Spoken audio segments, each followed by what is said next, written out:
The last voicemail from my sister, Claire, is still on my phone.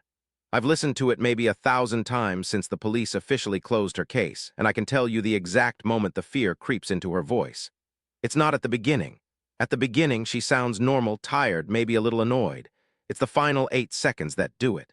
The sound of her breathing changes, becomes shallow and wet, like she's been running. And then she whispers, not to me, but to someone else in the room with her. She says, I see you in the glass. They found her car, a 2011 Honda Civic, parked in the lot of the old Millbrook Mall in Cedar Falls, Iowa. The mall's been dead since 2008, a hulking concrete tombstone for a retail boom that never quite happened. The lot was empty, dusted with a thin layer of snow that had melted and refrozen into a patchwork of gray ice. Her purse was on the passenger seat, her phone in the cup holder. Her jacket was folded neatly in the back seat, like she'd gotten too warm and taken it off before walking away. There was no sign of a struggle. There was no sign of Claire. The police report was a masterpiece of bureaucratic nothing.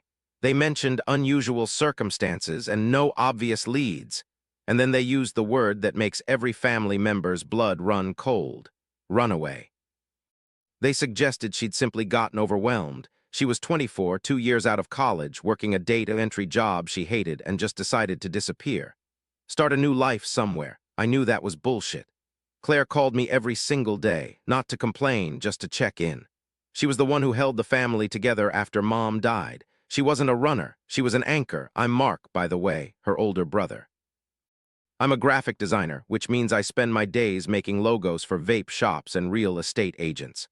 I don't have any investigative skills unless you count a talent for finding the perfect font.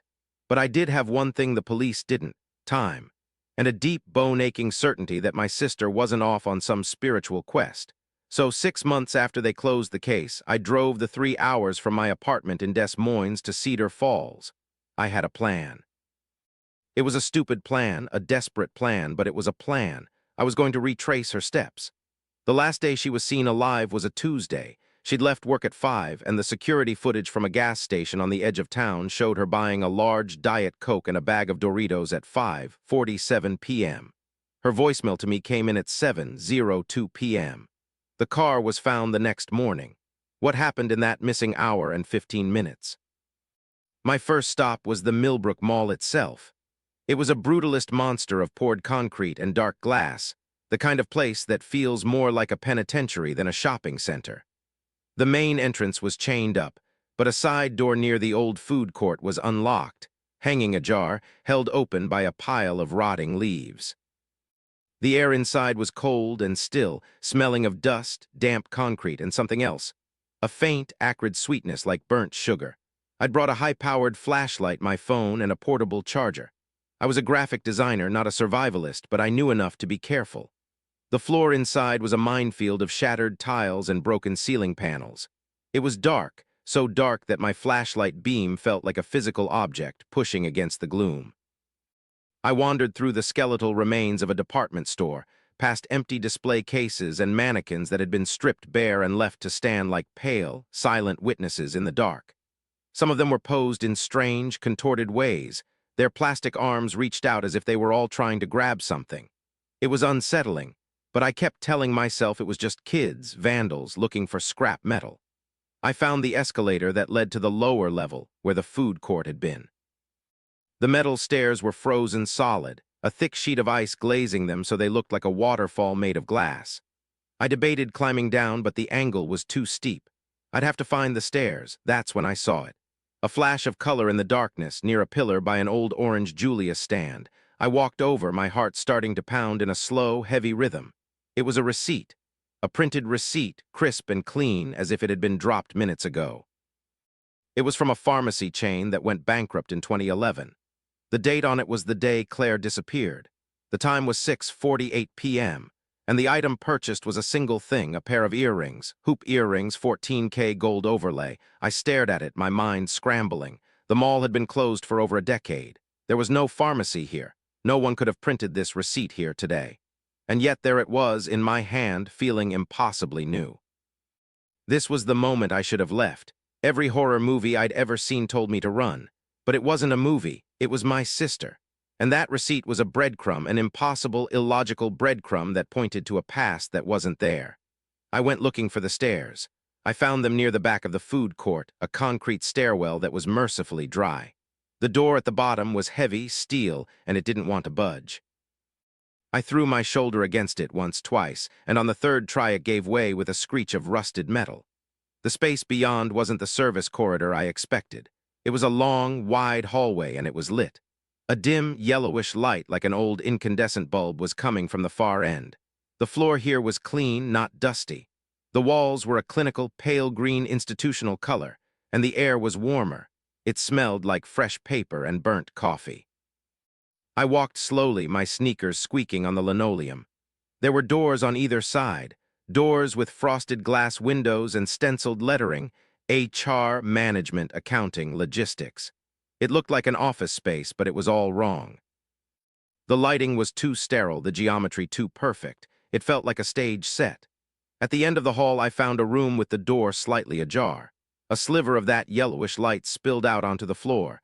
I could hear a sound, a repetitive, tinny melody playing inside. It took me a second to place it. It was a calliope, the kind of music you hear at a carousel. I pushed the door open. It was a small room, maybe 10 by 10 feet. Completely empty, except for a single chair in the center facing a large, rectangular mirror on the opposite wall. The mirror was full length, mounted in a heavy, ornate frame of dark, carved wood.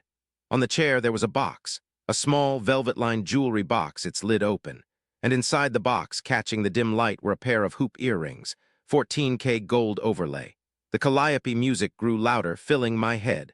It was all I could hear, and then in the mirror I saw movement. But it wasn't my reflection. My reflection was there, rumpled jacket, scared eyes, unshaven face. But behind my reflection, in the gloom of the room that the mirror supposedly showed, I saw a figure. It was indistinct. A shape made of shadows, roughly human, but with edges that seemed to blur and bleed into the darkness around it. It was standing very close to my reflected self, so close it was almost touching my shoulder. I didn't turn around. I couldn't.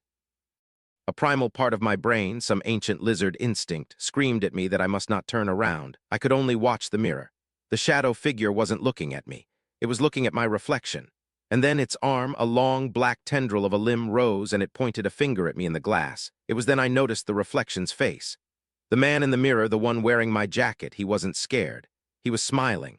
A slow, calm, contented smile that I was absolutely not making. I ran. I don't remember turning or opening the door or stumbling through that green corridor. I just remember the cold, the darkness, and the sound of my own ragged breath as I burst out of the side door of the mall and into the late afternoon sun. I fell to my knees on the wet asphalt, gasping.